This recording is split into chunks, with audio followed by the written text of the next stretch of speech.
आरती की छोटी छोटी कहानियों के माध्यम से अनंत पथ की यात्रा पर निकल पड़े मेरे सहयात्री मित्रों, प्रणाम। आरती की छोटी छोटी कहानियों की दुनिया में आपका स्वागत है। लीजिए, एक बार फिर आपकी मित्र लेकर आ गई है आपके लिए एक नई कहानी।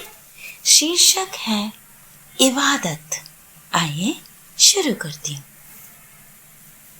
एक बार की बात है, एक सूफी फकीर नमाज पढ़ रहा था।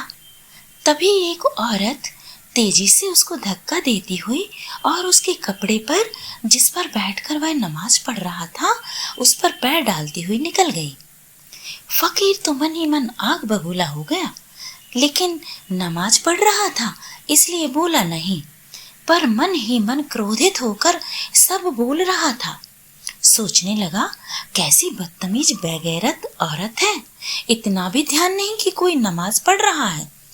कैसी बेसुध है, मेरे कपड़े पर पैर रखकर चली गई। अल्लाह इसे कभी माफ ना करेंगे। ऐसा सोचते हुए उसने जल्दी से नमाज पूरी की। जल्दी उठा, उस औरत का पीछा करने पर क्या देखता है कि वह औरत तो स्वयं ही सामने से आ रही थी। वह उसके पास गया और चिल्लाने लगा, क्या तुम्हें दिखाई नहीं दिया? मैं नमाज पढ़ रहा था, प्रार्थना कर रहा था, इबादत कर रहा था खुदा की, और तू मुझे धक्का मारती हुई मेरे कपड़े पर पैर रखते हुए निकल गई। क्या तुझे अल्लाह का जरा भी खौफ नहीं? बड़े विनम्र भाव से औरत बोली, कई वर्षों के बाद मेरा प्रेमी आया था, मैं उसे लेने द्वार पर जा रही थी, मुझे माफ कर दीजिए। अपने प्रेमी से मिलने की व्याकुलता में मुझे सुध ना थी। सच पूछे तो मुझे तो याद भी नहीं कि आप कहाँ बैठे थे, कहाँ नमाज पढ़ रहे थे, मुझे कुछ भी याद नहीं। फिर बड़े प्रेम से भरकर वह बोली, मैं बेसुध थी, मैं अपने प्रेमी से मिलने जा रही थी। उससे मिलन की खुशी में मुझे तो होश ही ना था कि मैंने आपके कपड़े पर पैर रखा या आपको धक्का मारा। लेकिन नमाज में, प्रार्थना में, ध्यान व इबादत में तो आप अपने परम प्रेमी से मिल रहे थे। इस परम मिलन की क्षणों में आपको मालूम भी कैसे हुआ कि मैंने आपके कपड़े पर पैर रखा है? तब तो मेरा मिलन आपके परम मिलन से बेहतर हुआ। मैं तो अपने प्रेमी के मोह में पड़ी हूँ और तुम परमात्मा के मोह पर हो। कहाँ परमात्मा तुम्हारी इबादत, तुम्हारी नमाज, तुम्हारी प्रार्थना? नहीं नहीं, सब कुछ झूठी है। तुम्हारी आंखें बंद थीं, पर भला बुरा भूले जा रहे थे तुम मुझे। क्या यही है खुदा से तुम्हारा प्रेम? यदि हाँ, तो ये कैसा प्रेम है? नहीं नहीं, छलावा है ये।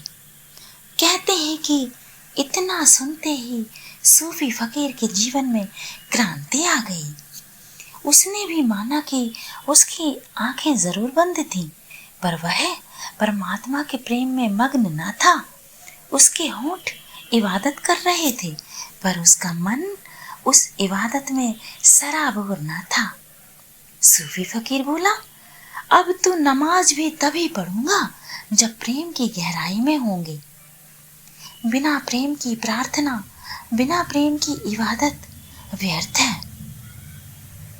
मेरे प्यारे मित्रों, प्रार्थना तो अंतर्भाव से होती है।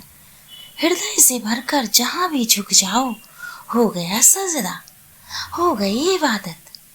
प्रार्थना तो हमारी चेतना की परम मौन की अवस्था है, जहां कहने सुनने को कुछ नहीं रह जाता। रह जाती है तो परम तृप्ति, परम तृप्ति परम प्रेमी से मिलन की, जहाँ सारे शब्द गिर जाते हैं, घट जाती है वही प्रार्थना। जहाँ परम मौन घट जाता है, घट जाती है वही नमाज, हो जाती है इबादत। भीतर अंतर मन में जब खो जाती है सुध बुध, तो हो जाती है प्रार्थना। मित्रों, इसी के साथ अपनी बात खत्म करती हूँ। उम्मीद करती हूँ मेरी छोटी छोटी बातें आपको पसंद आती होंगी। अपना प्रेम व स्नेह आरती पर यूं ही बनाए रखिएगा। कहानियाँ देखते व सुनते रहिएगा। प्रणाम।